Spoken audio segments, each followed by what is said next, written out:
Bonjour à tous, rebonjour pour certains. On démarre aujourd'hui donc un cycle de webinaires sur les essences d'avenir, peuplier, chêne, pin d'Alep. Voilà, on s'interroge sur la place pour toutes ces essences d'avenir. On va démarrer aujourd'hui, on va être ensemble donc jusqu'à 10 heures. On va essayer de démarrer, de ne pas déborder sur la fin de webinaire à 10 heures et on va se concentrer sur les essences d'avenir dans la construction. Avec notamment 3 essences, le chêne, le châtaignier et le pin d'Alep. Et on parlera donc de ces essences d'avenir qui sont des essences actuellement utilisées, pas nouvelles, mais qui sont vouées à être plus utilisées à l'avenir. Pour cela, Alice, je te laisse passer. On a 4 intervenants que je remercie voilà, pour leur présence aujourd'hui, qui vont nous parler des essences d'avenir. On aura dans un premier temps un point sur le contexte normatif et réglementaire par Jean-Denis Lanvin du FCBA. Ensuite, on parlera plutôt amont avec la sylviculture de la forêt publique pour valoriser le pin d'Alep en bois d'œuvre, avec Laurence Lelegard-Moreau de l'ONF. Et puis, de retour d'expérience, un premier avec un maître d'œuvre sur l'utilisation de produits en châtaignier et chêne par Étienne Lemoine de l'agence MWAH. Et enfin, un retour d'expérience côté maîtrise d'ouvrage avec l'utilisation du chêne en superstructure par Benoît Haddad de chez Aventim. Voilà. Et je vais laisser Jean-Denis Lanvin démarrer sur le contexte normatif et réglementaire. Jean-Denis, c'est à vous. Merci. Bonjour, donc je remercie les Fibois d'avoir organisé ce webinaire et la rencontre entre les utilisateurs aval des produits bois provenant de l'amont. Donc, s'il vous plaît, alors donc, on va faire un petit point là, sur la forêt présente qui permettront de nous trouver des produits à mettre dans la construction. Donc le chêne, donc première introduction, la France a beaucoup plus de feuillus que de résineux. C'est le premier paradoxe. Et le chêne est le principal essence feuillue française. Donc, il y a toujours 2 chênes, mais qui sont aux propriétés relativement identiques. La répartition est très homogène au niveau de la France. S'il vous plaît.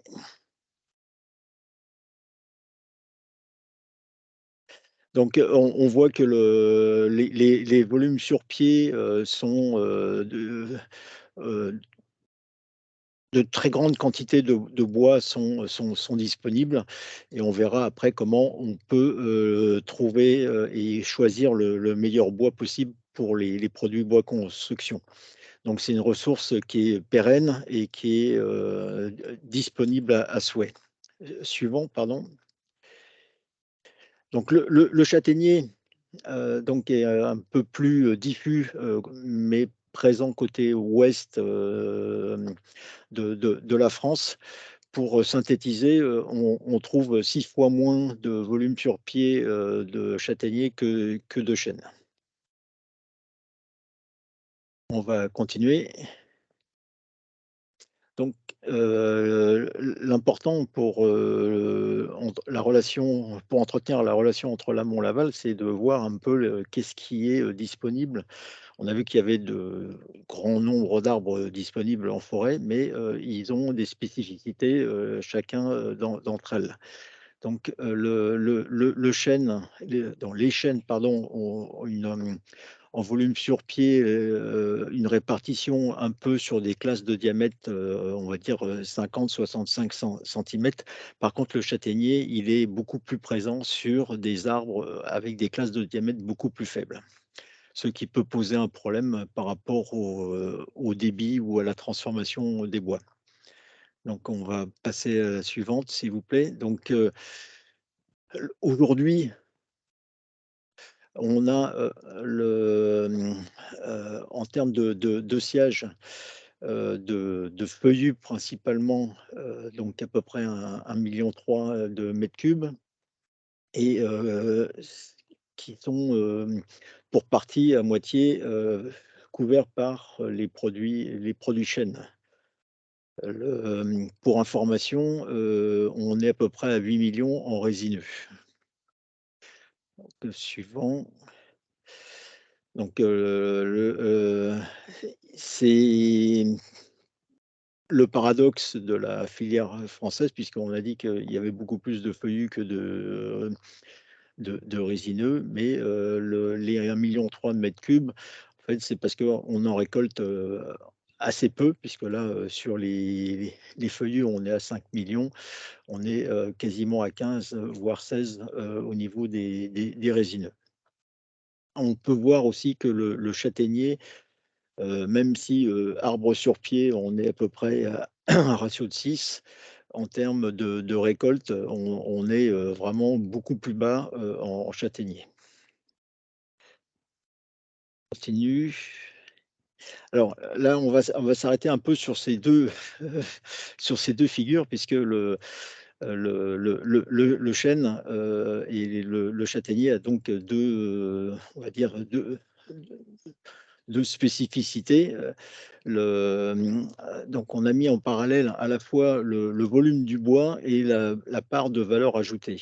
Donc, on va dire la bille de pied qui représente 35 du volume, représente 85 de la valeur ajoutée des produits qui sont transformés soit en plot, en mérin, tranchage, etc. Ça n'empêche pas qu'ils puissent être utilisés, au niveau des parquets et autres. Mais, le bois, plus traditionnel dans la construction, donc c'est on va dire la surbille, qui représente 30 du volume également, mais qui représente plus que 11 en valeur ajoutée.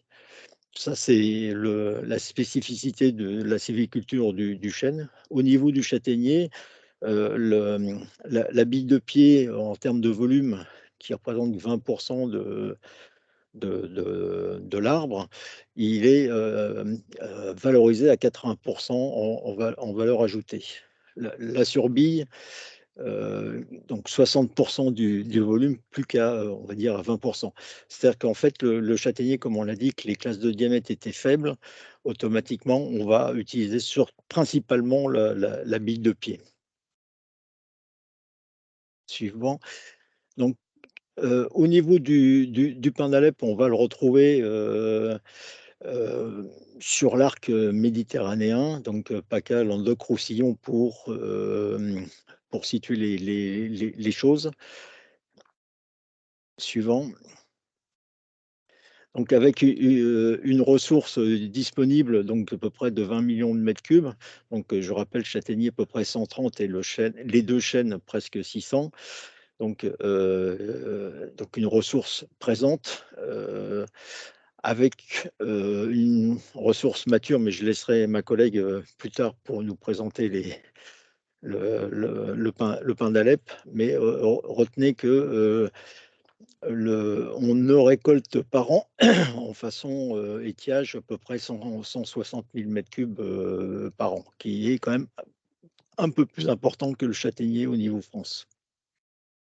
Donc après ce descriptif très, très amont, donc on va rentrer un peu dans les usages, de ces essences-là, avec, soit l'utilisation, de par les qualités, esthétiques des bois, ou les qualités, structurelles, dans un premier temps. Ces 3 essences sont, qualifiées pour, être, triées après la transformation, pour ces aspects, qualité esthétique. Donc vous avez, les référentiels disponibles et au niveau de l'utilisation, structurelle qui est un peu le point d'entrée par rapport à l'utilisation d'une essence. Ces 3 essences sont également, opérationnelles, donc les utilisateurs peuvent faire, la relation entre singularité présente et performance mécanique associée. Donc, le chêne des 30, des 24, des 18, sont des classes de résistance mécanique. Le châtaignier, C24, C18 et le pin d'Alep, C24, C18, C14. Le suivant, donc le bois, c'est sûr que a des avantages. Il a aussi certains inconvénients, mais autant on préconise le bois, choisir le bon bois en forêt, mais également le bon bois au bon endroit. Donc nos collègues architectes, ils vont nous détailler tout ça après. Donc il existe donc une classification et des préconisations d'usage qui permet d'utiliser le bois même avec des durées d'usage, on voit au-delà de 100 ans, entre 50 et 100 ou 10-50. Tout ça est codifié. On connaît la durabilité de ces essences qu'on a présentées. On sait comment mieux les utiliser.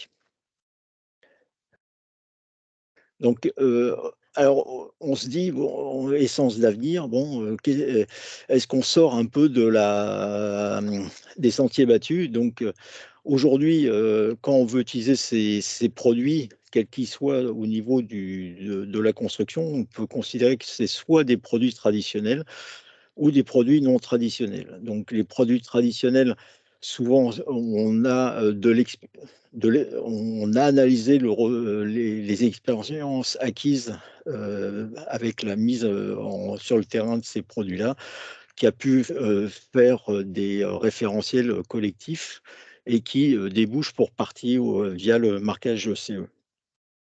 Sur les produits non traditionnels, les bureaux de contrôle, ils n'aiment pas trop, en France, ces produits non traditionnels. Mais par contre, le fabricant est tout à fait à même de faire une évaluation technique, de faire un dossier d'évaluation technique européenne pour justement boucher les trous, on va dire, et de laisser à son composant la possibilité d'être utilisé. Donc, diapo suivante, c'est juste pour vous réexpliquer que le bois construction, donc ça, c'est un triptyque, hein, c'est la relation entre le fabricant du produit, le bureau d'études qui conçoit le bâtiment et celui qui pose le système constructif. Donc, à chaque fois, au niveau de la fabrication du produit, il existe des normes CE, donc qui peuvent être européennes ou éventuellement normes françaises. La conception, bon, maintenant tous les bâtiments sont gérés avec les Eurocodes, vient se greffer après quelques exigences réglementaires, sismiques, incendie, acoustique, thermique, etc. Après, sur la pose, il existe les référentiels DTU que nos collègues connaissent par cœur. Diapo suivant.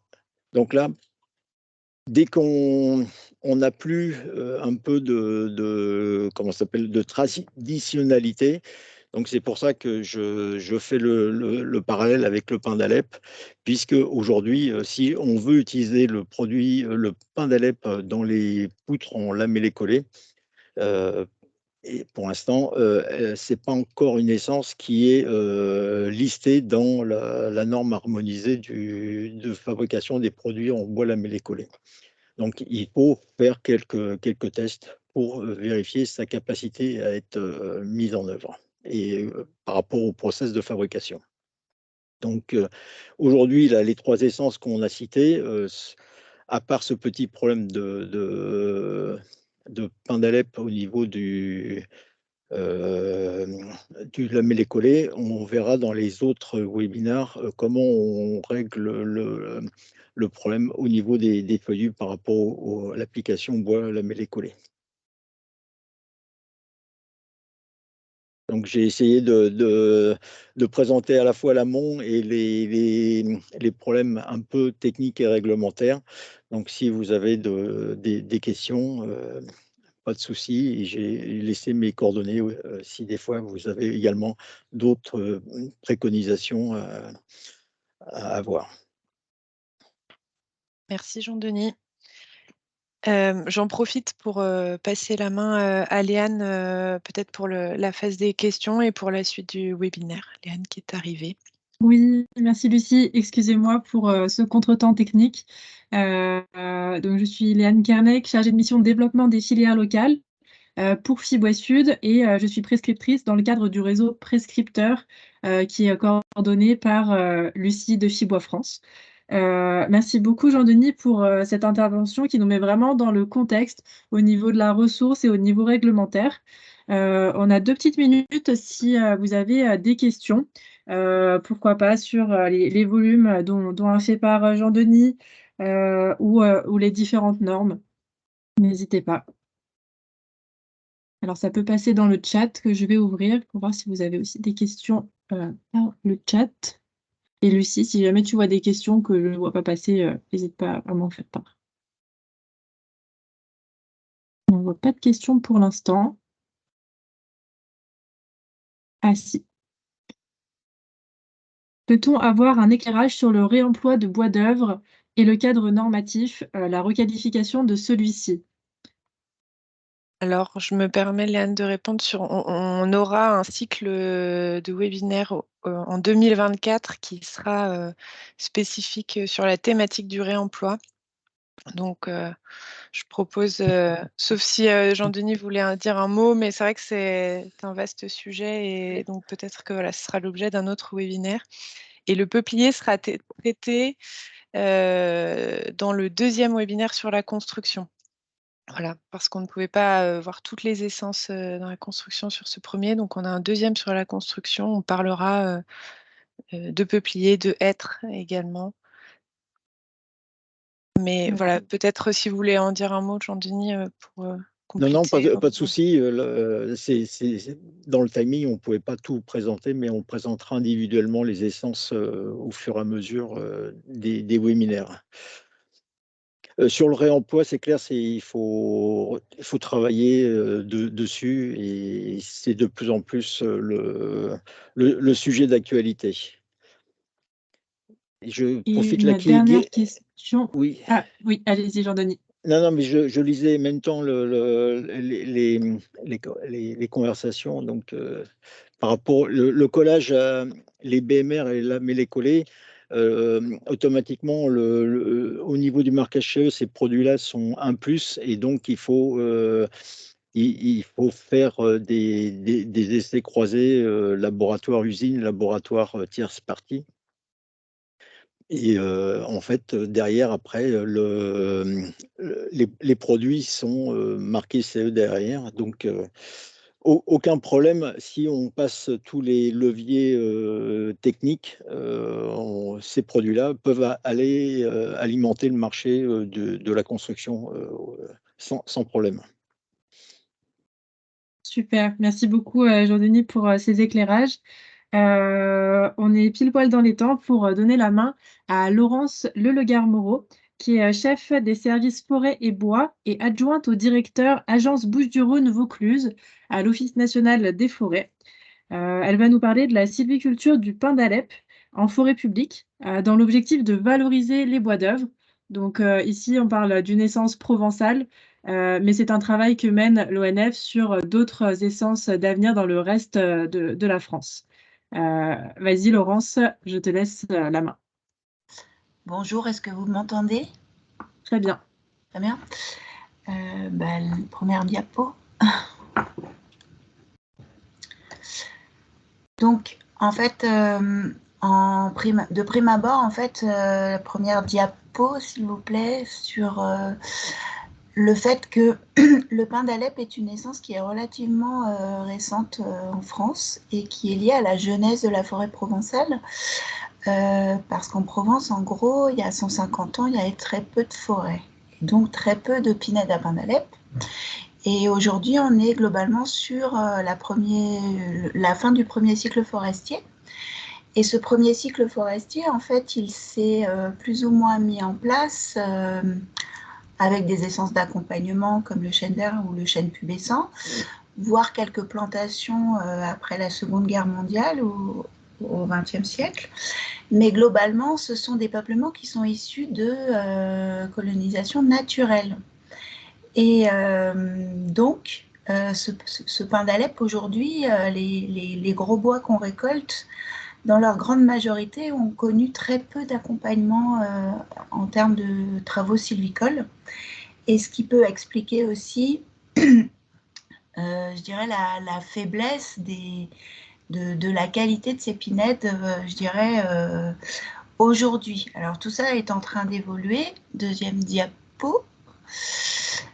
Parce que, en fait, pour faire simple, il y a 20 à 30 ans, le pin d'Alep n'avait même pas de valeur, en fait. Il ne se vendait pas.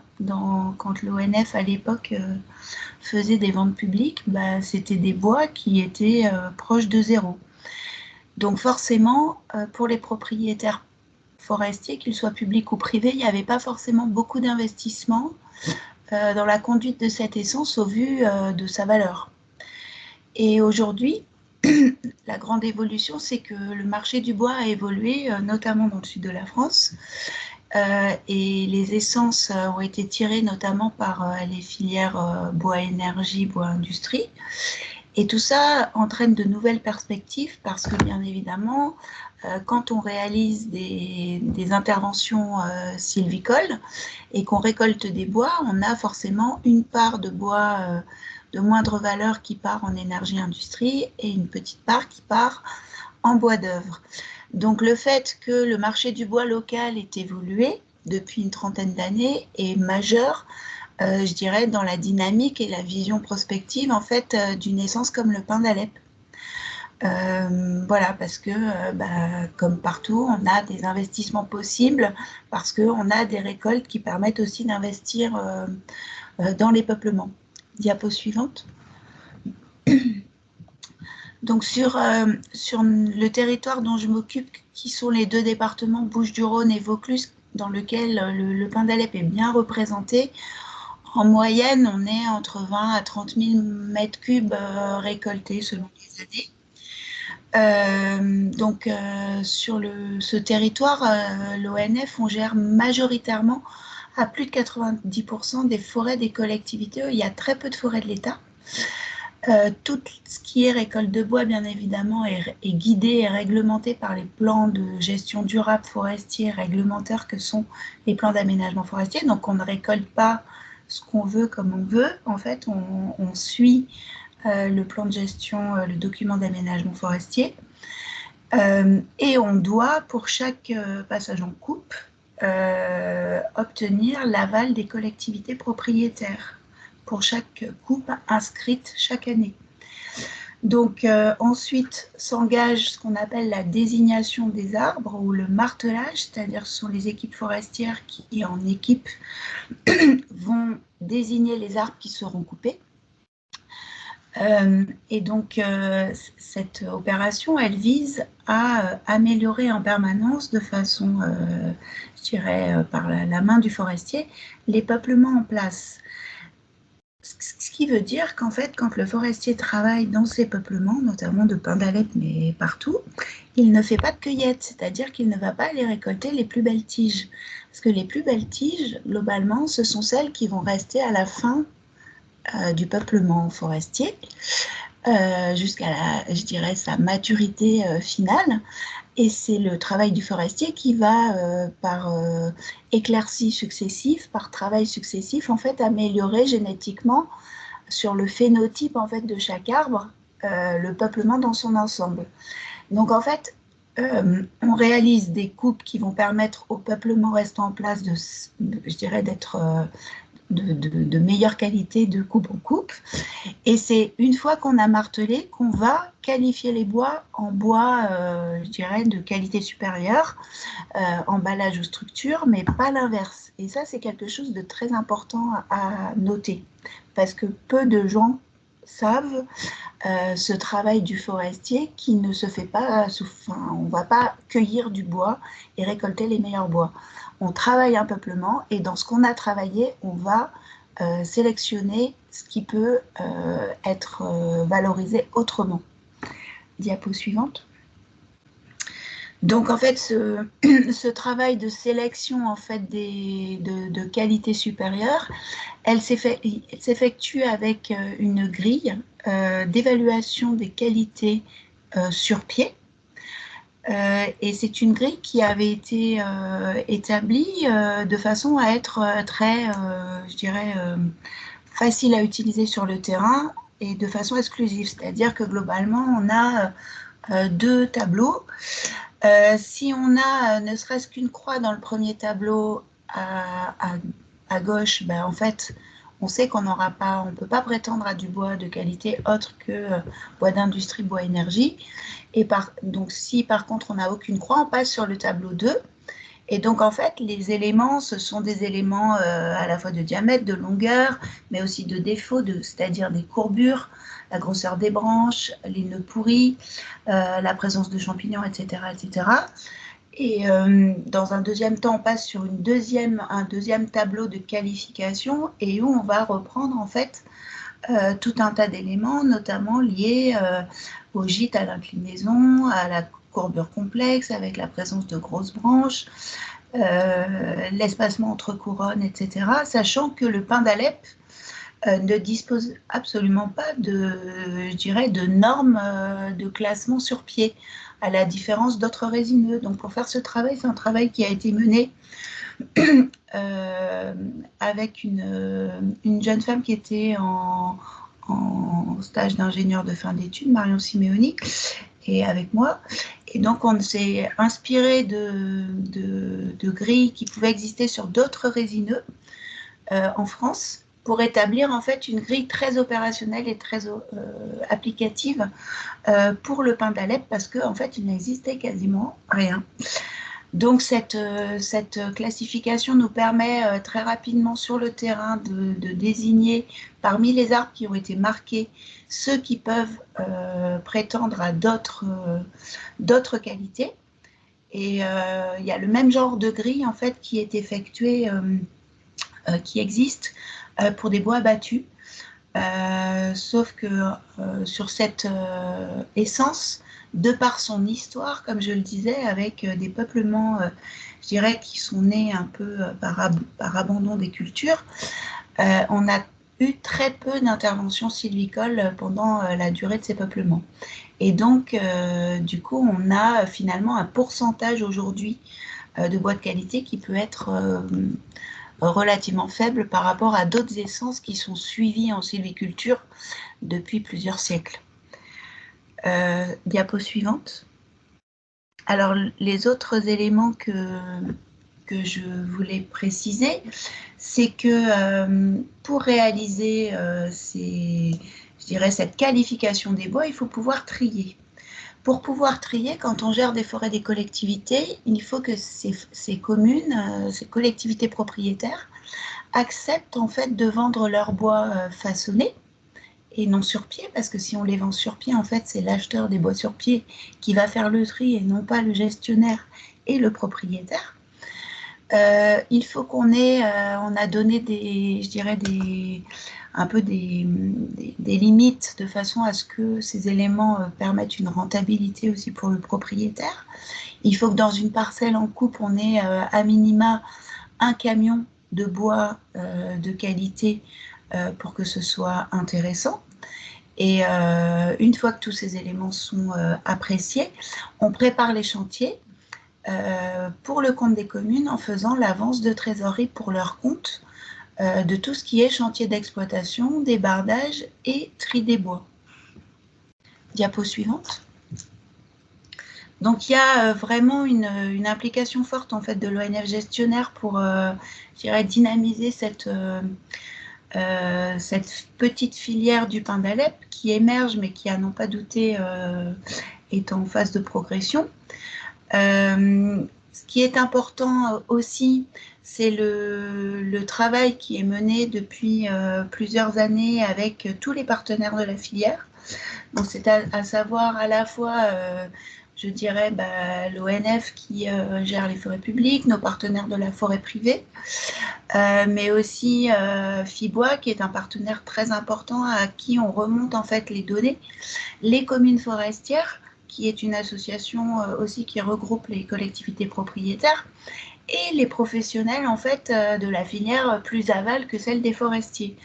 Et donc, ces informations permettent aussi de connaître les potentialités de récolte chaque année, la réalité en fait du tri une fois qu'il est effectué, et de mettre au courant en fait l'ensemble des partenaires qui sont impliqués, je dirais, dans cette filière qualifiante de pain d'Alep qui est toute récente. Alors, on a aujourd'hui, tout ça se met en place avec beaucoup de dynamisme et de volonté. Ce qui nous manque un peu encore aujourd'hui, c'est d'avoir, à la différence d'autres produits bois, des contrats d'approvisionnement dédiés, c'est-à-dire que là, on n'a pas de professionnels de la filière de scierie qui se soient encore engagés sur des volumes dédiés en contrat d'approvisionnement au pain d'Alep de qualité. Donc ça, c'est un des éléments d'évolution majeurs. Et ce qui est aussi un peu compliqué aujourd'hui dans notre territoire, c'est l'absence de zones de stockage qui permettent le tampon entre forêt et scierie et qui nous permettent, parce qu'on est dans une forêt où les bois ne peuvent pas rester. À la différence d'autres régions, en Provence, les exploitations, on n'a aucune activité en forêt du 1er juin au 30 septembre, en lien au risque incendie. Donc la forêt, en fait, après le 1er juin, il ne faut plus qu'il y ait de tas de bois qui restent. Il ne faut plus d'exploitation forestière. C'est une forêt qui, pendant 4 mois, globalement 3 à 4 mois, pendant la période estivale, on n'y travaille plus. Et donc ça, c'est quelque chose qui est assez restrictif, parce qu'en fait, du coup, ça cantonne nos exploitations forestières à des périodes je dirais plus réduite, sachant que par ailleurs on a d'autres contraintes d'exploitation pour respecter, je dirais, tout ce qui est enjeux de biodiversité ou enjeux sociaux avec, je dirais, une acceptabilité sociale des interventions en forêt qui doit se faire aussi. Donc ça, c'est des éléments qui sont, je dirais, à l'étude avec l'ensemble des partenaires en région pour évoluer. Diapo suivante. Et en fait, les autres évolutions, c'est tout le travail qu'on mène dans des peuplements qui ne sont pas matures, mais plus jeunes. Et donc, aujourd'hui, on a ce qu'on appelle des itinéraires techniques sylvicoles dédiés pour le pin d'Alep. Donc, pour les peuplements qui sont aujourd'hui jeunes ou adultes jeunes, chose qui n'existait quasiment pas il y a 50 ans sur les peuplements adultes qu'on a aujourd'hui, mais qui étaient jeunes alors. Donc, on a des itinéraires sylvicoles qui nous permettent d'intervenir dans les peuplements de façon raisonnée pour obtenir les arbres les mieux conformés possibles, en accord avec les besoins d'une filière structure notamment. Donc voilà, on a ces itinéraires vont dépendre d'une part des niveaux de fertilité, parce qu'en Provence, on est sur quand même des conditions écologiques et pédologiques qui sont assez drastiques. On n'est pas sur des sols fantastiques. Donc, quand on a des contraintes éco-pédologiques très très fortes, on ne va pas forcément investir dans des travaux sylvicoles qui constituent un investissement financier fort pour je dirais, des résultats à long terme. Donc ça, c'est par exemple pour les fertilités 4, qui sont les fertilités les plus restreintes. Diapo suivante. Donc là, il te reste 1 minute pour conclure. Donc, va passer à la diapo, voilà. Donc, aujourd'hui, on est dans une logique d'investissement pour, je dirais, travailler au mieux ces peuplements sylvicoles, notamment à base de pin d'Alep. Ce que je voulais citer, c'est qu'en fait, ce pin d'Alep est quand même une essence fantastique. C'est un peu une essence sentinelle de la Provence qui accepte des conditions drastiques, qui s'adapte au feu, qui n'est pas non plus complètement, je dirais, terrassé par des périodes de gel, même si ce n'est pas des choses qu'il aime beaucoup. Mais aujourd'hui, en fait, c'est une essence qui est très plastique, et quand elle pousse sur des sols de qualité, elle n'a rien à envier à ses cousins pins d'autres essences, de par sa rectitude et sa conformation exemplaire. Diapo suivante. Donc, on a aussi un travail avec les collectivités publiques pour obtenir des subventions publiques sur les travaux d'investissement. Et ce qui est aussi important, c'est que cette essence, aujourd'hui, le pain d'Alep, elle est une des essences qui est utilisée dans ce qu'on appelle les remontées d'essence au niveau national, où on réalise de par les besoins, enfin, je dirais ce à quoi le réchauffement climatique nous expose, on réalise des tests, ce qu'on appelle des îlots d'avenir, des tests d'essence, de provenance d'essence dans les régions les plus au nord, où nos essences provençales qui sont sentinelles en Provence, eh ben, elles sont remontées dans d'autres régions plus au nord de la France pour être testées sous forme d'îlots de plantation de recherche. Et on a beaucoup d'espoir sur la capacité du pain d'Alep à, s'adapter dans le temps et être présent dans des régions bien plus au nord que la Provence. Voilà, et je pense que j'ai pas loin de... Voilà, et donc ce que je voulais finir de dire, c'est que les forêts publiques sont certes des forêts et des écosystèmes qui produisent du bois, qui est un matériau durable d'extrême grande qualité, qui stocke le carbone, qui est biodégradable. Je ne vais pas vous vanter ici les propriétés fantastiques de ce matériau, mais ce qu'il faut noter aussi, c'est que la forêt publique, c'est une forêt qui a 3 missions majeures.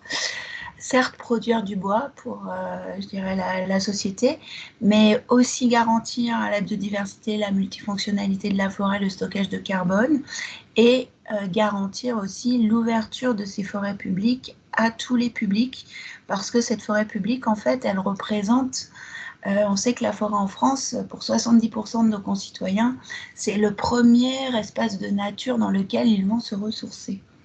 Donc, tout en produisant du bois, il faut aussi qu'on, soit très à l'écoute de la préservation de la biodiversité forestière et la place de la forêt dans la société, et notamment dans le fait que c'est un espace qui est très pratiqué. Merci beaucoup, Laurence. Ah pardon, c'est bon, t'as conclu? J'ai conclu pour dire que cette essence de pain d'Alep, ce qu'il faut retenir de cette présentation, c'est que c'est véritablement une essence en devenir qui est en train de se mettre en place dans la filière en France. Super, merci beaucoup. En tout cas, il faut que vous sachiez que Laurence est une des références en matière de sylviculture du pain d'Alep. Donc, on a beaucoup de chance de l'avoir parmi nous aujourd'hui. Et je vois déjà quelques questions dans le chat. Céline Bonnel qui souhaite revoir la dernière diapo ONF. Si tu veux revenir dessus, et dans tous les cas, le replay sera disponible, il me semble, sur la chaîne YouTube de Cibois France. On a aussi 2 questions qui se rejoignent pour savoir si la grille, pour savoir si un arbre sur pied, que tu as réalisé avec Marion Simeoni, pour savoir si c'est du bois d'œuvre, du bois d'industrie. Est-ce que c'est applicable à d'autres essences et notamment des feuillus? Et aussi pour savoir si ça ouvre à une qualification au marquage CE. Non, alors on est vraiment dans ce dont on manquait complètement, c'est que le pain d'Alep n'était pas une essence du tout valorisée de par son histoire. Donc nous, ce qu'on a fait, c'est qu'on a regardé dans l'existant en fait, et notamment dans toutes les grilles normatives qui existaient pour d'autres résineux. Donc on est bien sur une qualification d'une essence résineuse. Et on a regardé entre le pain maritime, le pain noir, l'épicéa, etc., toutes ces grilles qui existaient pour d'autres essences, comment nous, on pouvait qualifier notre pain d'Alep. Donc c'est véritablement une grille qui est une grille de terrain, qui sert à faire la première analyse pour les forestiers quand ils sont dans la parcelle, sur la potentialité ou pas qu'une partie de la bille de bois puisse être valorisée autrement.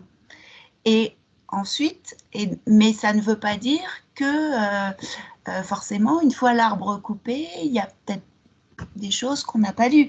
Voilà, c'est pas garanti comme toutes les grilles normatives sur pied, j'entends. C'est pas garanti à 100%. Mais c'était, je dirais, donc ça peut pas s'adapter au feuillu.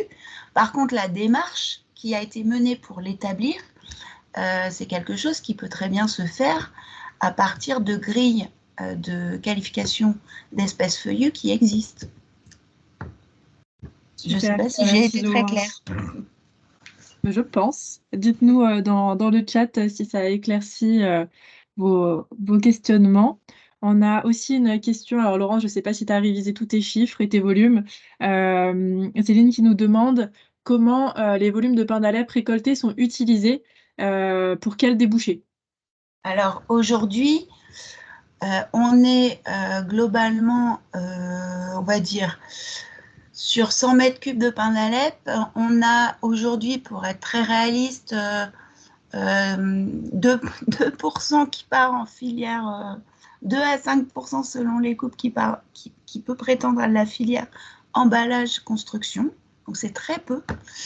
Et on a globalement 50% qui part en 50 à 60% qui part en bois énergie, en plaquettes, voilà, et le reste qui part en papeterie. Mais c'est pour dire qu'on est à l'émergence d'une qualification. Avant, le pain d'Alep n'était pas normalisé, donc on ne pouvait pas prétendre à grand-chose.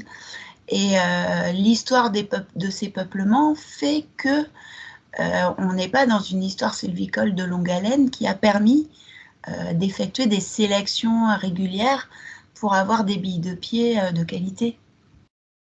Donc en fait, toute la prospective, elle est sur les jeunes et les peuplements moyennement adultes qui sont présents aujourd'hui, où ce travail va être fait.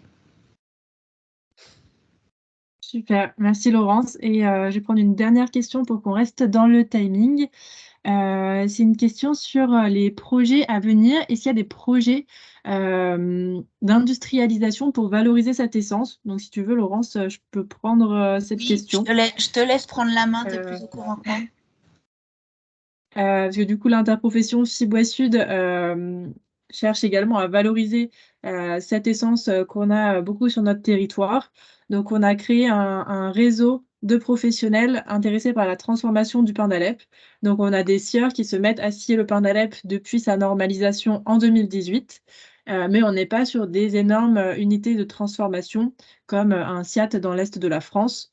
Comme le dit Laurence, c'est pour l'instant 2% du bois, 2 à 5% du bois récolté qui est transformé en emballage ou en construction. Donc, ça ne permet pas non plus d'avoir des centaines de milliers de mètres cubes à transformer. Donc, on reste pour l'instant sur un petit marché, mais qui tend à vraiment à se construire et à se renforcer, notamment avec le côté maîtrise d'ouvrage qui connaît de mieux en mieux ce matériau et qui le met de mieux en mieux dans ses projets, et les entreprises qui connaissent elles aussi de mieux en mieux le matériau, le scie de mieux en mieux avec des ratios qui sont meilleurs à chaque nouveau camion reçu.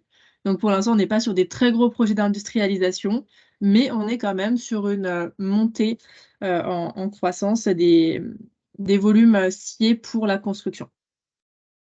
Voilà, je suis désolée pour les autres questions qu'il pouvait y avoir, mais on doit tenir le timing.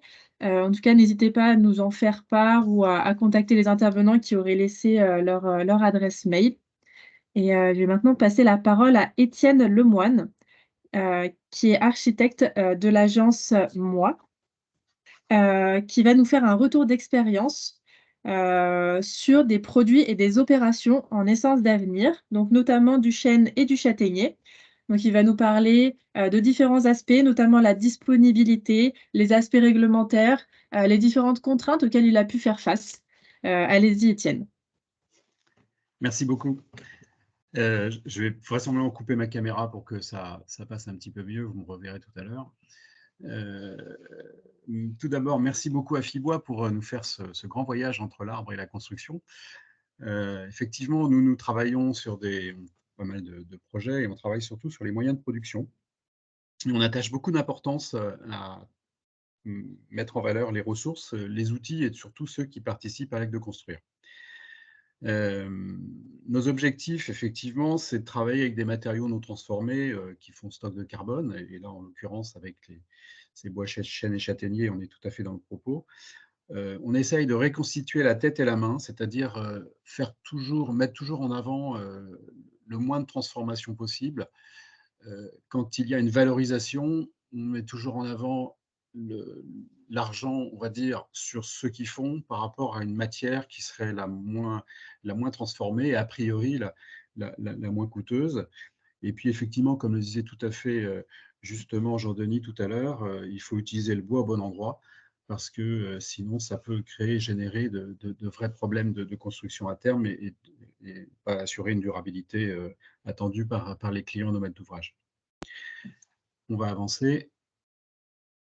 Encore une fois. Voilà. Donc ce qui est assez fondamental dans notre travail, c'est toujours d'anticiper.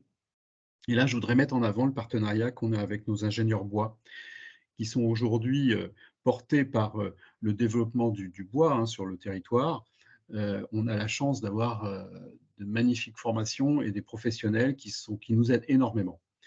Et ça suppose qu'on rende très tôt une échelle constructive à nos ouvrages, ce qui suppose effectivement, ce que je dirais plus précisément tout à l'heure, une forme de déstratification, c'est-à-dire que ce que nous produisons en avant-projet APD, dans notre langage de phase d'étude, on le fait déjà beaucoup plus tôt en avant-projet sommaire, c'est-à-dire qu'on s'intéresse à la dimension constructive et à la façon dont ça va être fait beaucoup plus tôt dans notre process de conception.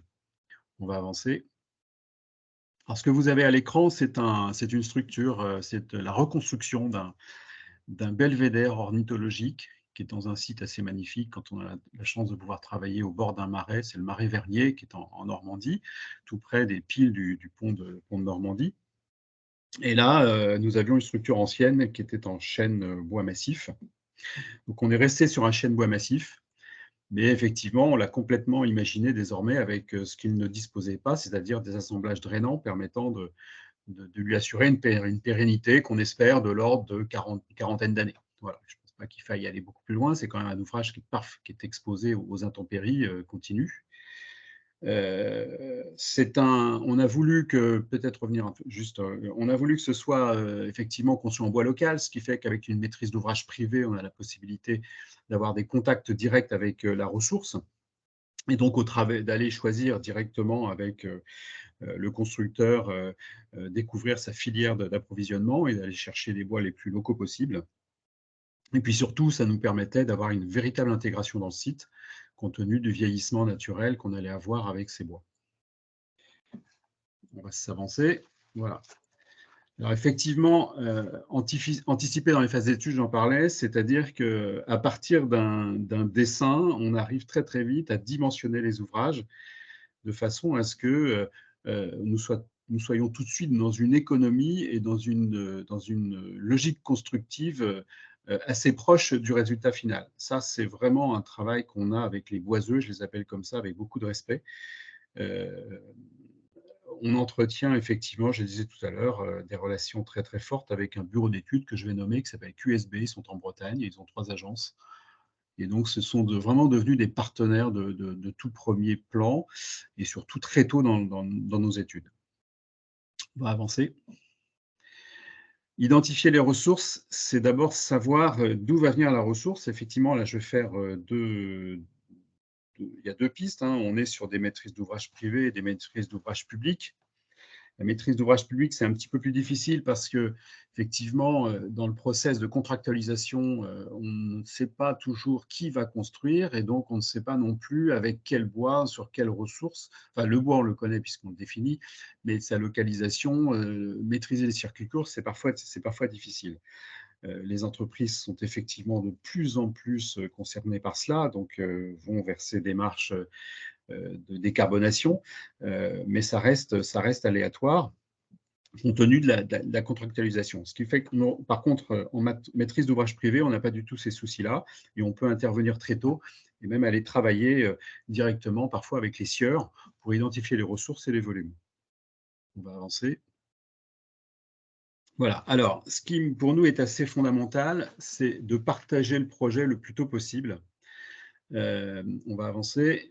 Dans notre travail, ce que j'appelle, il y a une espèce de filiation de projet, c'est-à-dire qu'il nous est arrivé très souvent, tout simplement, d'accompagner nos maîtres d'ouvrage et les faire visiter des bâtiments pour leur faire appréhender, en touchant, en voyant, en sentant aussi les mises en œuvre, leur faire appréhender toutes les contraintes à utiliser, notamment du chêne. C'est ce que vous voyez à l'écran, chêne feuillu. Là, on est sur une charpente qu'on a réalisée sur une maison communale qui regroupe une mairie, une salle polyvalente et une galerie muséale. On est en Normandie toujours. C'est un projet qui a été calculé E4C2, donc on est très très proche de l'autonomie énergétique. On a une charpente qui est avec des assemblages chevillés que permet les Eurocode 5. C'est un projet qui a fait l'objet d'une isolation en mur et en caisson bois paille compressé. Et surtout, le maître d'ouvrage ne voulait absolument pas voir de tanin. Alors, c'est un des grands sujets avec les bois feuillus, chênes et chênes châtaigniers qui sont des bois tanniques.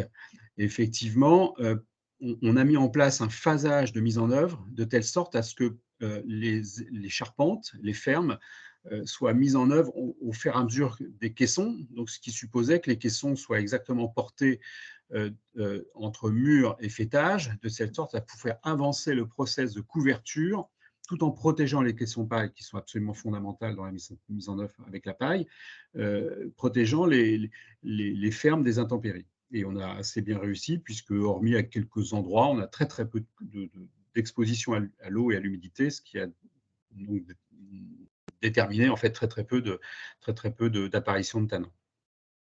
Alors ça, c'est un vrai sujet parce que le vieillissement des bois, quelques parfois des déformations, ce sont peut-être des freins qu'on peut rencontrer auprès de certains maîtres d'ouvrage qui ensuite, l'ayant bien compris, ont complètement intégré ces contraintes et vont ensuite comment dirais-je, l'accepter. Mais s'ils n'ont pas été en fait initiés, ils n'ont pas se sont rendus compte de la réalité de ces problématiques, ça peut constituer des freins et malheureusement des freins à la mise en œuvre. Voilà, c'est quand on est dans la réalité de la construction. On va avancer. Et donc là, je voulais vous montrer ce projet-là, qui est un groupe scolaire qui est à Tourny, on est dans le Vexin normand. C'est un projet, un des tout premiers projets d'importance en Normandie. C'est un troisième catégorie qui accueille 16 classes. Ça a été construit, un projet qu'on a gagné en concours en 2016. Et ce projet est isolé en paille avec des rideaux de caissons bois à paille compressé. Et l'ensemble est recouvert d'un bardage de châtaignier sur une trame d'1 mètre. Et là, effectivement, on a choisi ce pas d'1 mètre pour une raison assez simple, c'est qu'on souhaitait absolument qu'il y ait une vraie étape préfabrication dès le départ par l'entreprise. Il faut savoir qu'aussi que le châtaignier, ça permet d'avoir d'assez petites longueurs. On s'en rend compte quand on travaille en parquet. On a du mal à avoir des grandes longueurs. C'est souvent ça me fait référence au petit document que nous a présenté Jean-Denis tout à l'heure, où en fait on utilise surtout le bas de l'arbre, et donc ça constitue des lames assez courtes.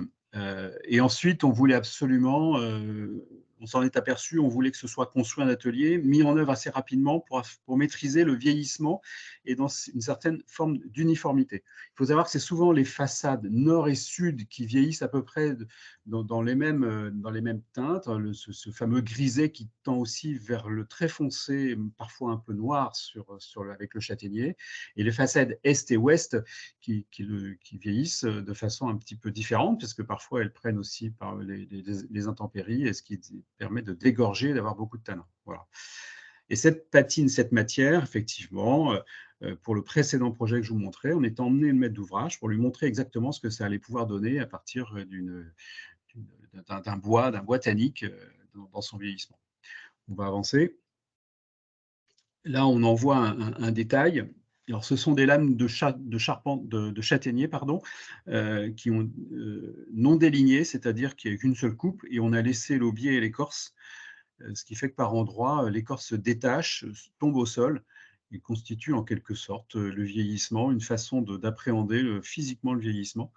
Voilà. Donc, ça a été surprenant. Le maître d'ouvrage, aujourd'hui, est très, très content, mais il est passé par des phases d'interrogation, il trouvait ça assez surprenant. Il pensait même que son bâtiment se dégradait parce qu'on perdait de la matière. En fait, non, il faut savoir que cette partie de l'aubier et de l'écorce ne constitue rien de la durabilité du produit. Ce sont des lames qui font 30 mm d'épaisseur, c'est quand même pas rien.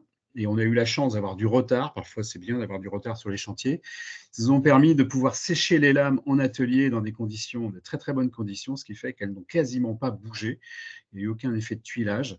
Et aujourd'hui, cette façade se tient vraiment bien. Autre chose importante, vous avez des fixations avec des clouteries en inox, ça c'est impératif, hein, c'est les règles qu'ils recommandent.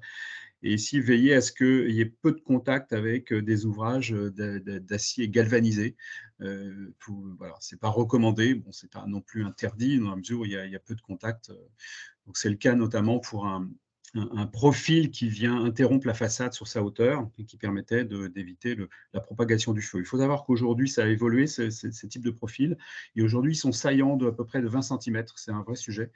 Notamment sur les bâtiments publics pour éviter la propagation du feu à partir d'un bardage. On va avancer. Voilà. Alors, les savoir-faire, ça c'est assez fondamental parce que tout ça, ça suppose vraiment des compétences très, très, très importantes. On s'est aperçu que quand on travaillait sur des matériaux non transformés, il y avait une véritable description d'ouvrage. Il faut savoir que très souvent dans nos métiers, c'est la description d'ouvrage qui prime par rapport au dessin. On le regrette parfois, mais c'est souvent comme ça que sont construits les contrats avec les entreprises qui réalisent, notamment en marché public. Donc, ce qu'il faut, c'est que quand on travaille des matériaux transformés et des bois, a fortiori le chêne et châtaignier, il faut arriver à mettre en forme tout ce que je viens de développer et plutôt de parler de processus de mise en œuvre que de matériaux, hein, parce qu'on n'est pas sur un matériau fini. Voilà. Ça, c'est assez fondamental. On va avancer. Ça suppose de mettre en œuvre des prototypes.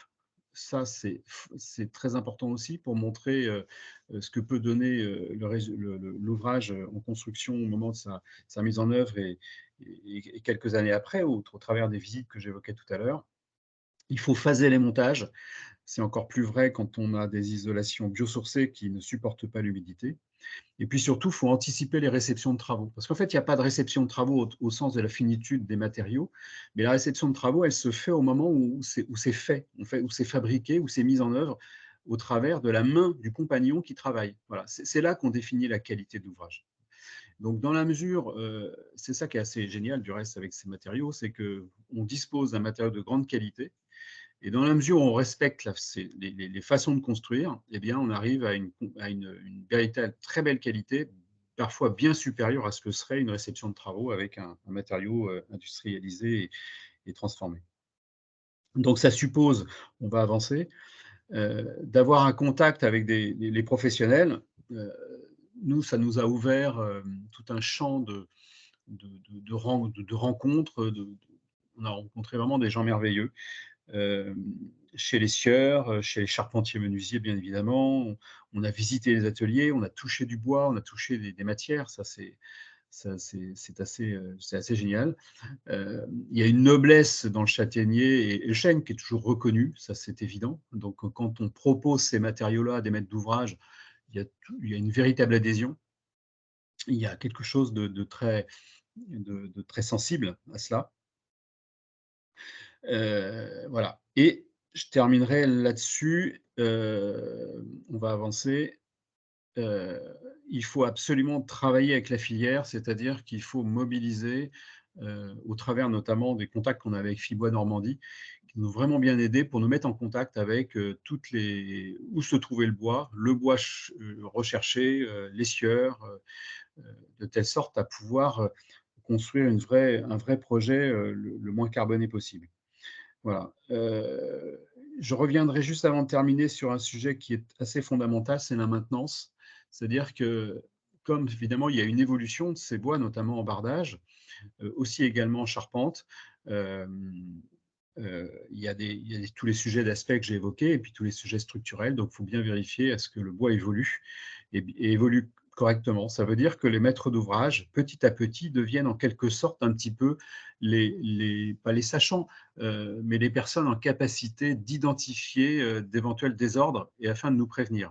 Et donc ça, c'est assez fondamental aussi dans nos métiers d'architecture, où je trouve qu'on a abandonné énormément l'amont et aussi on se doit de retrouver au travers de ces contacts qu'on post-construction, qu'on peut entretenir avec nos maîtres d'ouvrage, une certaine forme de retrouver la maintenance, la noblesse de l'entretien, qui fait la valeur de tous ces patrimoines, puisque tout à l'heure, on évoquait aussi des durabilités de construction qui dépassent largement 50, voire qui vont jusqu'à 100 ans.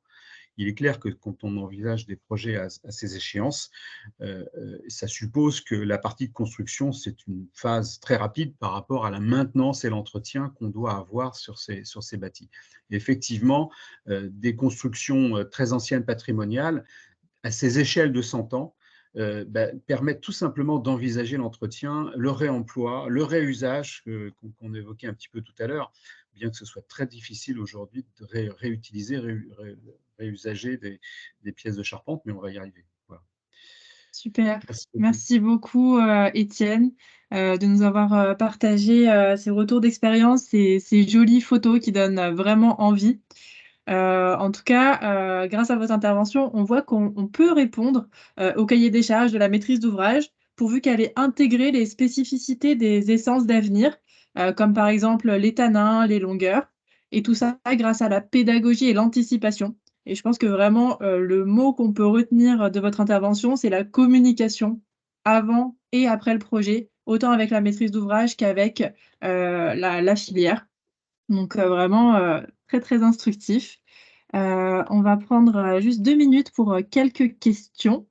On a des questions sur, ce beau bardage, pour connaître la longueur, des lames et pour savoir comment vous avez géré la réglementation, par rapport à la présence d'aubiers et d'écorce sur, ces lames de bardage. Ah bah, c'est très simple. Les lames, elles font exactement 1 mètre de large. Et en fait, c'est surtout, comme je disais tout à l'heure, le fait d'avoir 3 travées qui correspondaient à un gabarit de transport. Voilà, c'est très simple. De façon à pouvoir construire l'ouvrage qui a été réalisé en Mayenne jusqu'à l'amener en Normandie. Les lames, elles font 30 mm d'épaisseur. Et donc, on a tout simplement respecté ce qu'on appelle les lancements, c'est-à-dire le recouvrement entre chaque lame. Et on n'a pas du tout considérer la largeur d'aubier et effectivement l'écorce. Donc, au moment de construire cet ouvrage en atelier, bien évidemment, celui qui avait l'outil dans la main devait parfaitement respecter cette règle. Donc, disposer ses lames de bois en fonction de cette contrainte. Et ça génère de fait une trame, une écriture architecturale qu'on ne lit pas forcément, mais qui est extrêmement technique. Voilà. Super. Merci beaucoup, pour cette réponse précise. On va pas pouvoir prendre d'autres questions, mais si vous en avez d'autres, n'hésitez pas à les mettre dans le chat et nos intervenants pourront répondre, directement, dans le chat. Je vais maintenant passer, la parole à Benoît Hadag, qui est directeur technique national d'Aventim, promoteur, aménageur et exploitant, qui va nous faire part de son retour d'expérience sur, l'utilisation de produits en chaîne dans la structure du nouveau siège d'Aventim, à Lille, avec des superstructures en bois, dont les poteaux, qui étaient prévus en bois lamellé collé, qui ont finalement été, mis en œuvre en bois massif. C'est vraiment, ce qui m'a le plus étonnée quand on a échangé ensemble en préparant ce webinaire, et tout ça avec, du chêne issu de la forêt de Chantilly. Je vous en dis pas plus. Allez-y, Benoît.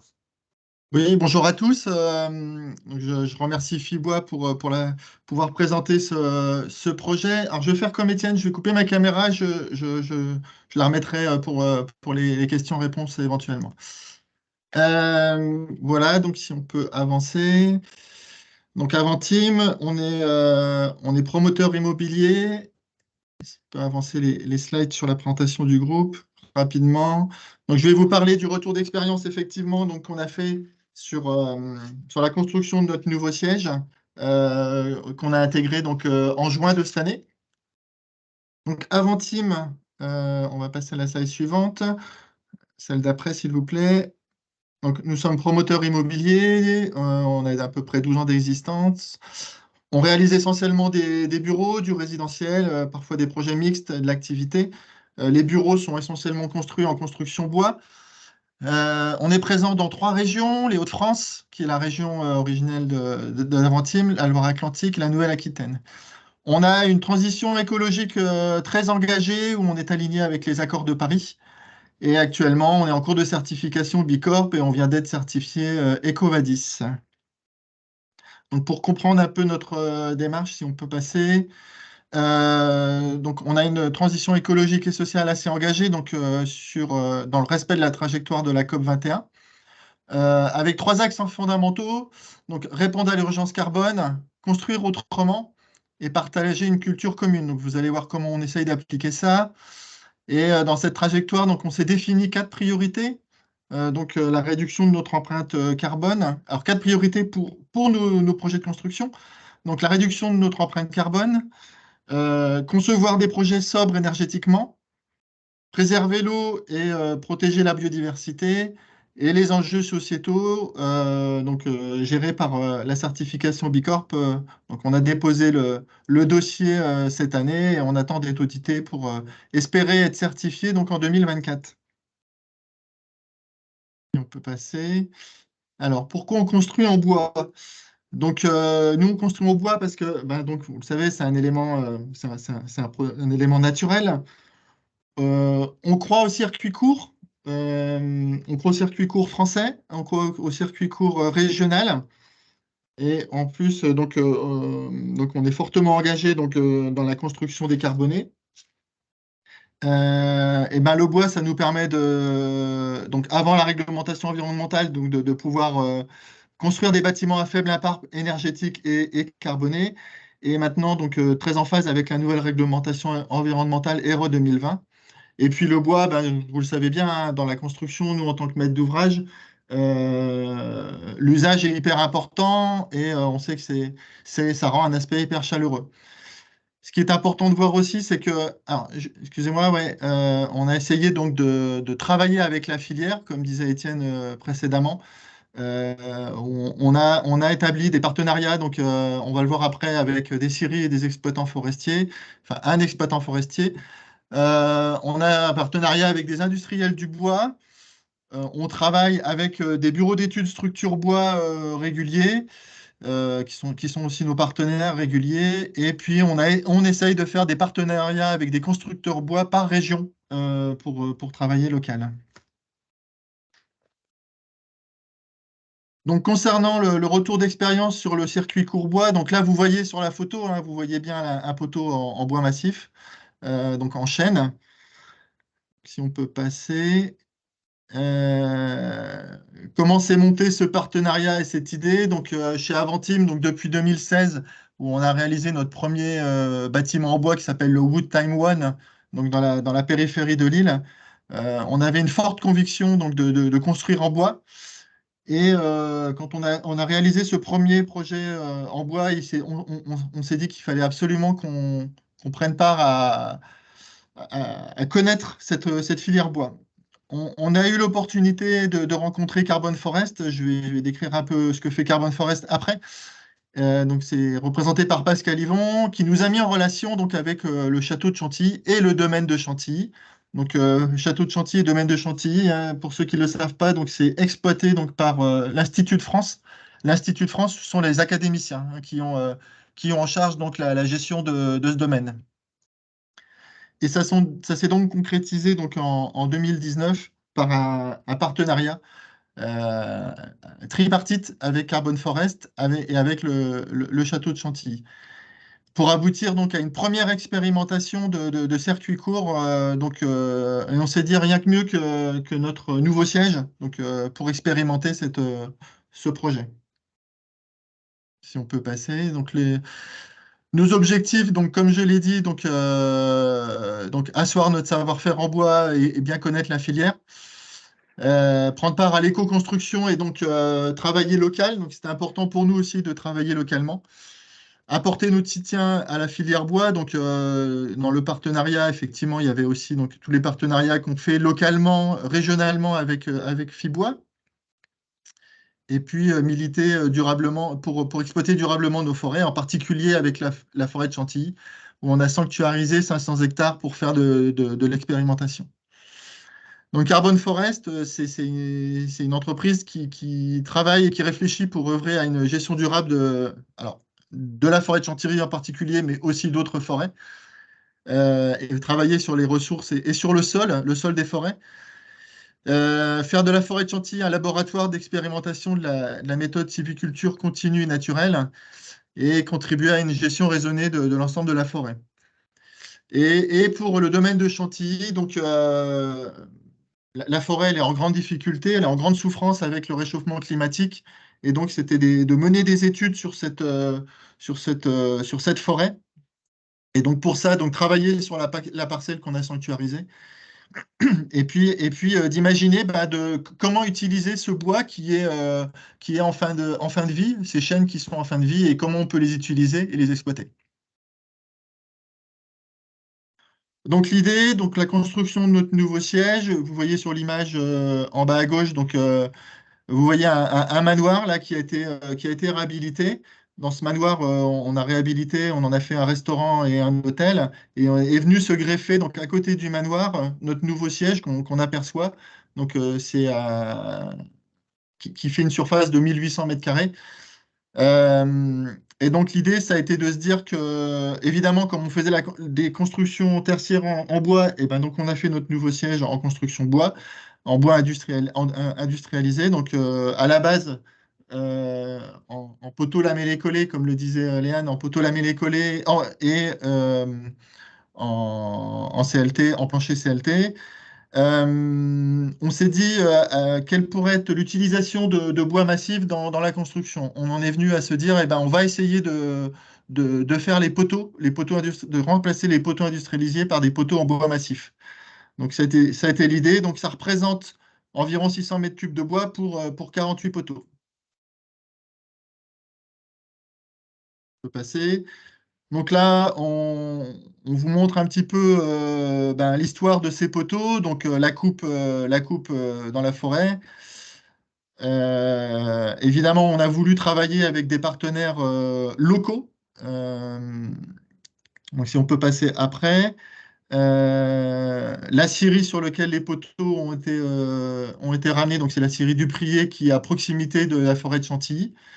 Voilà, donc pour l'anecdote, alors on le voit pas, mais on le voit pas sur les photos, mais pour vous expliquer l'anecdote, lorsque les poteaux étaient stockés en train de sécher, il y avait un autre tas de bois en chêne qui attendait aussi et qui était destiné donc à la construction à la reconstruction de Notre-Dame, puisque c'était un don donc des académiciens donc sur la charpente de Notre-Dame. Voilà, c'est pour la petite anecdote.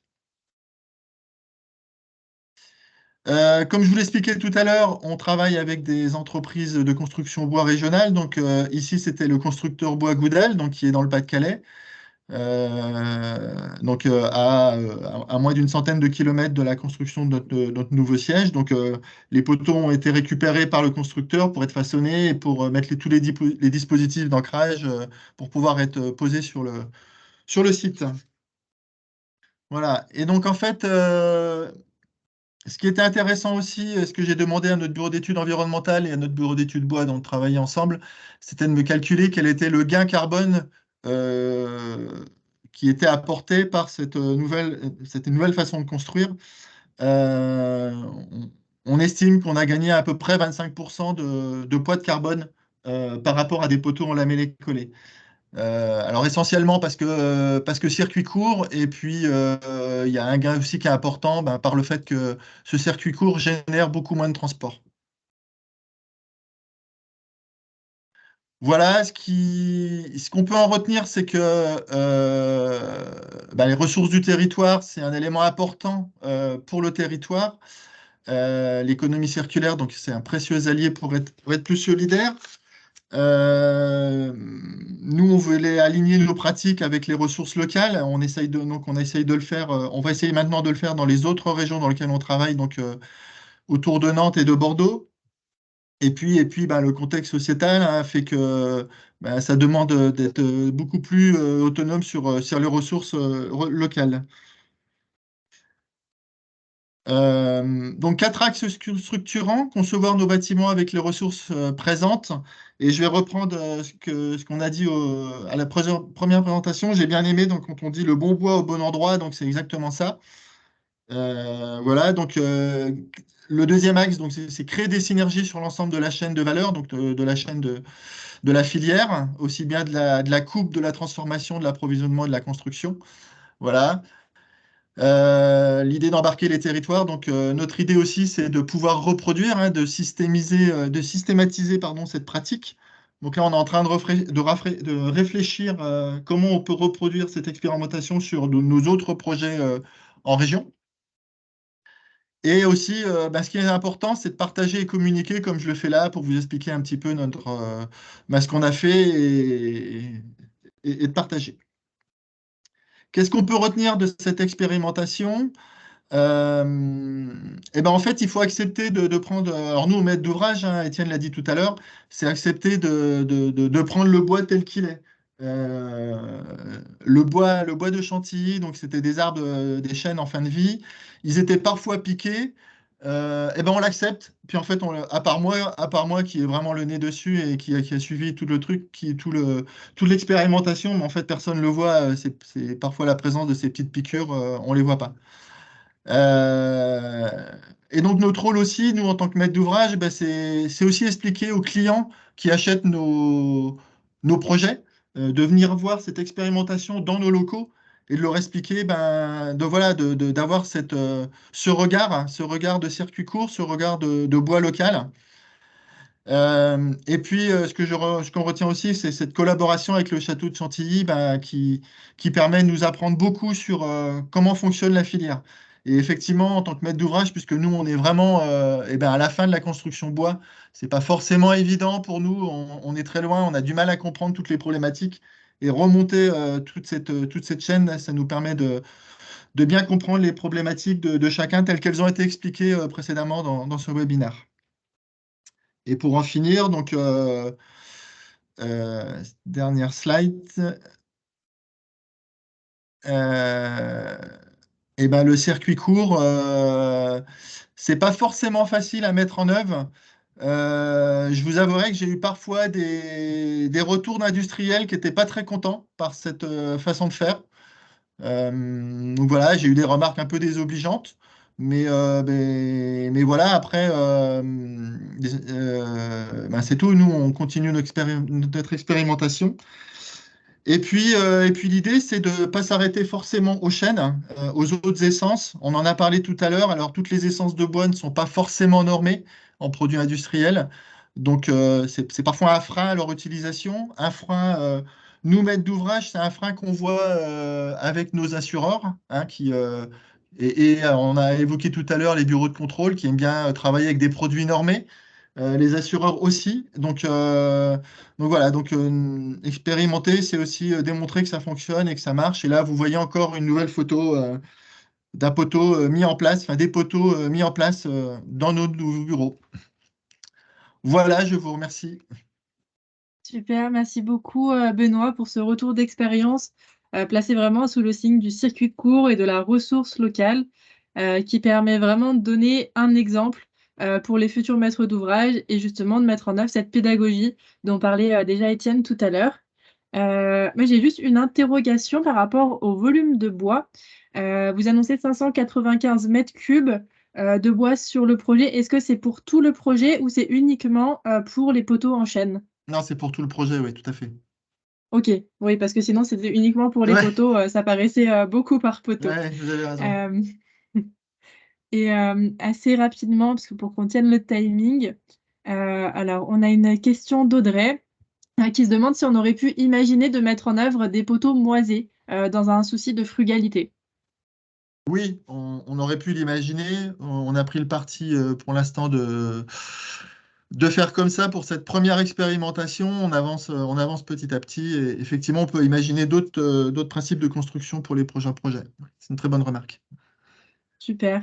Il y a Thomas qui vous félicite pour cette initiative dans du tertiaire et qui, lui, actuellement, avec un de ses clients, il réalise un bâtiment agricole avec des poteaux en chêne massif, justement, qui sont particulièrement appréciés pour les stabulations, a priori de la part de son client. Alors, une remarque Et aussi hein, dans l'usage, c'est qu'on s'aperçoit que aussi bien donc nous, on est sur nos bureaux, hein, donc aussi bien mes collègues, nos collaborateurs, que tous les gens qui viennent visiter, tout le monde touche les poteaux. Il y a un vrai attrait, c'est assez impressionnant. Chaque personne qui passe touche les poteaux, les entoure parfois. C'est assez surprenant. c'est vrai que ça peut attirer et on n'a pas forcément l'habitude de voir du chêne en poteau. On a une question que je me posais aussi et que je pense que beaucoup se posaient. Vous avez parlé de remarques d'industriels. De quoi est-ce que vous parlez? Parce qu'on est à la recherche de retours d'expérience, qu'ils soient bons ou mauvais. Donc, qu'est-ce qui s'est passé avec ces industriels? C'est peut-être la crainte de pas prendre de pas prendre de poteaux en lamellé collé. C'est peut-être la crainte de se dire que ça va diminuer un peu leur, euh, leur vente. C'est peut-être des choses comme ça. Et puis, j'ai eu des remarques en disant que les poteaux étaient structurellement n'allaient pas être aussi bien que les poteaux en lamellé collé. Bon, voilà, c'est ce genre de remarques. Ok, super. C'est beaucoup plus clair et je pense que c'est des freins qui peuvent être facilement levés justement avec des échanges constructifs. Euh, Et je vais prendre une dernière question par rapport au séchage des poteaux. On nous demande, là c'est Audrey qui demande comment le séchage a-t-il été conduit? Est-ce que c'est juste des bois ressuyés avec une anticipation du travail du bois ou alors est-ce que c'est un séchage qui a été réalisé en étuve? Non, alors, pour être complètement honnête, quand on a décidé de faire cette expérimentation, on s'y est pris un peu tard. Le séchage, il a été, il n'a pas été forcément suffisant. Donc, on a des poteaux qui s'ouvrent un peu, mais en fait, ça fait le charme de la construction. Ça n'a aucun incidence sur l'aspect mécanique. Donc, ils ont été séchés, enfin, ils ont été stockés. Il n'y a pas eu de séchage mécanique, c'était naturel, mais pas aussi long qu'il aurait fallu. C'est aussi un retour d'expérience, c'est qu'il faut qu'on anticipe les coupes d'arbres euh, pour nos projets futurs. Ce qui n'est pas forcément pour nous évident, maître d'ouvrage, parce on a du mal à estimer les volumes des projets qu'on aura, mais voilà, c'est des questions qu'on se pose actuellement et qu'on essaye de réfléchir avec la forêt de Chantilly. C'est super parce que ça fait vraiment le lien avec l'intervention précédente sur l'anticipation et la communication. Et Tout à fait. je pense qu'on peut conclure là-dessus. Merci à nos 4 intervenants pour ces interventions vraiment très intéressantes, qui ont l'air d'avoir fait l'unanimité dans le chat. On a vraiment la chance de vous avoir eu ce matin. Avec le réseau Fibois France, nous continuons ce cycle de webinaires sur les essences d'avenir. Donc aujourd'hui, on s'est focalisé sur les essences d'avenir dans la construction. Et ensuite, vous aurez un webinaire par mois où on se focalisera le 9 janvier sur l'aménagement d'intérieur, en février sur l'aménagement d'extérieur et le 12 mars, puisqu'on s'est rendu compte en préparant ce webinaire qu'on avait énormément de matière à vous transmettre. C'était pas forcément prévu, mais on vous prépare à un webinaire construction partie 2 où on abordera notamment le peuplier. N'hésitez pas à vous y inscrire.